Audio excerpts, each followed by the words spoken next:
text that it's hard to pigeonhole. It's not a poem, it's not a story.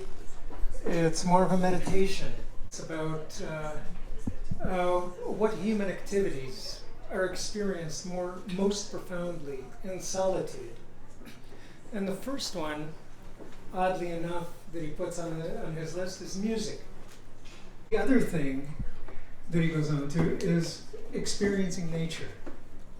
The profound experience of being in nature and trying to understand it somehow. And then he goes on with that into this thing where he's walking through the woods and by a stream, and he comes to a little island that's half lit by the rays of the setting sun. And the lit half is just full of life with butterflies and light, and the other half is also beautiful, but much more somber.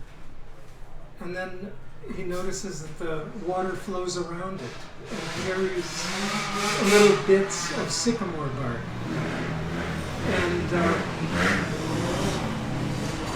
motorcycles. Yes, motorcycles on little bits of sycamore bark. You know, into the light and out of the light. And then he sees, as Poe sees many things, a fae. Wood sprite or a fairy.